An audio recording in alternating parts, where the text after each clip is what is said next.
선물 따라잡기입니다. 유한타증권의 글로벌 비즈팀 연결하겠습니다. 김철영 대리님 안녕하세요. 네, 안녕하세요. 네, 반갑습니다. 지난 금요일에 중국 증시가 좀 급락을 한 게 유럽과 또 뉴욕 증시, 글로벌 증시에 영향을 줬죠. 전일 해외 선물 시장 흐름 짚어주시죠. 예, 전주 마지막 거래일에서는 중국 증시가 5%대 급락을 보인 것에 대한 영향을 받은 미국과 유럽 시장의 흐름을 보였습니다. 중국 내부적인 요인으로 하락폭을 늘린 것으로 보이는데요. 중국 주요 6개 증권사들이 내부 거래 혐의로 잇따라 증권 감독기관의 조사를 받고 있다는 소식이 악재로 작용했습니다. 최근 증시의 다시금 과열의 신호가 곳곳에 감지되며 중국 정부가 규제에 나서면서 악재로 키워나간 모습입니다. 글로벌 상품 시장에서도 달러 강세가 작용했습니다. 달러 인덱스는 100을 넘어서면서 9개월 만에 가장 높은 선을 형성했습니다. 먼저 최근 지속적인 하락세를 보인 금 가격에 대해서 알아보겠습니다. 금 가격은 6년 내 최저 수준까지 하락했습니다. 차트를 보시면 장중 최저점인 5,051달러까지 기록했는데요. 2010년 2월 이후 최저치를 기록했습니다. 아무래도 12월 FOMC 금리 결정을 앞둔 상황에서 기준금리 인상이라는 달러 강세에 대한 금 보유 기회비용을 비롯해서 전반적인 금 투자 매력이 낮아지면서 주간으로는 6주 연속 하락세를 보인 것으로 판단됩니다. 더불어 미국 보아 메릴린치에 따르면 25일 종료된 주간 기금속 펀드에서 10억 달러가 순유출되었다고 보고되었는데요.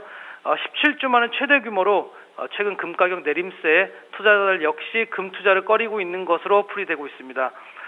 금리 인상이란 재료뿐만 아니라 실제 현물 수요 부진 전망도 금값을 이끌었는데요. 인도의 금 매수는 12월 동안 8년 내 가장 적은 규모를 기록할 것이라고 전망되고 있고, 홍콩으로부터 중국으로 반입된 금의 순수입 역시 지난달 감소세로 돌아서며 추 금 가격 상승 반전을 위한 재료는 부족한 것으로 보입니다. 다음 차트를 보시면 국제 유가 역시 가파르게 하락 마감한 것을 볼 수 있는데요. 여전히 원유 시장에서는 공급 과잉이라는 우려가 지속되고 있습니다. 지정학적 리스크가 커지는 경우 상승하고 다시금 잠잠해지면 공급이라는 측면에서 가격을 내리는 등락을 반복하는 박스권 장세를 이어가고 있습니다. 이날은 앞선 중국 증시가 5% 급락한 점도 수요 불안이 가중되면서 투자 심리를 위축시켰는데요. 세계 최대 에너지 소비국인 중국 경제가 타격을 받을 경우 발생될 수요 감소가 이끈 것으로 판단됩니다. WTI는 배럴당 3% 하락하며 41달러 71센트의 거래를 마쳤습니다. 네, 그럼 다음으로 또 농산물 선물에 대해서 말씀을 해주신다고요? 네, 오늘은 역사적으로 가장 오래된 선물 거래인 농산물 선물에 대해서 알아보도록 하겠습니다. 선물 거래를 접하신 분들께서는 어떠한 선물로부터 거래가 시작되었는지에 대해서 생각을 해보신 경험이 있으신데요. 역사적으로는 약 1800년대 중반 미국 중서부 지역의 곡물 저장소로부터 시작한 것을 알 수 있습니다. 농산물의 공급과 수요, 그리고 운송의 문제로 선물 시장의 필요성에 의해서 저장소를 중심으로 가격 예측과 기후에 맞춰 거래를 시작한 것인데요. 여전히 미국의 시카고를 중심으로 농산물 선물의 거래가 활발하게 이루어지고 있습니다. CME 거래소의 주요 거래 품목으로는 세 가지 대표 곡물인 옥수수, 소맥, 대두뿐만 아니라 대두 파생 상품과 쌀, 귀리 등 현재 CME 합병된 CBOT에서 현선물 구분 없이 거래가 활발하게 이루어지고 있습니다.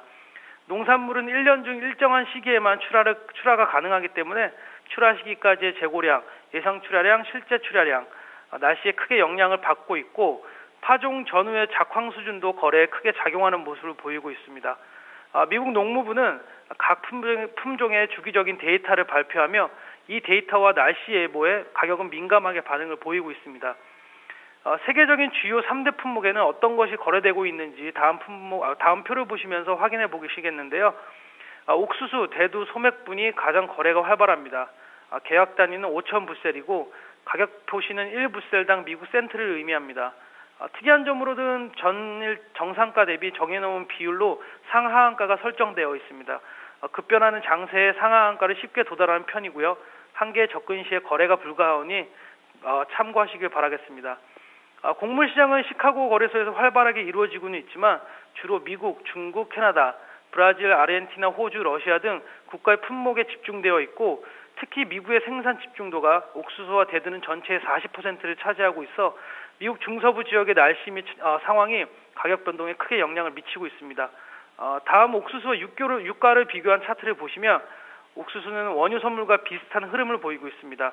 원유의 대체제인 에탄올의 주원료인 옥수수는 실제 현물의 수급을 영향을 떠나서 원유 하락기에 가격이 대체적으로 하락을 같이 한 역사를 볼 수 있습니다. 아무래도 유가가 싸지면서 에탄올에 대한 수요가 어느 정도 감소하고 있다는 측면과 글로벌 강달러 영향을 통해서 상품 선물로서의 동반 하락을 했던 것을 파악할 수가 있습니다. 농산물 선물은 급격한 가격 변동에 상한가가 적용되는 품목입니다. 뛰어난 투자처로 인식될 수도 있지만 언제나 북미의 날씨와 데이터에 관심을 기울이시면서 거래를 하시는 것을 잊지 않아야 하겠습니다. 네, 말씀 잘 들었습니다. 네, 고맙습니다. 네, 해외 선물 알아봤습니다.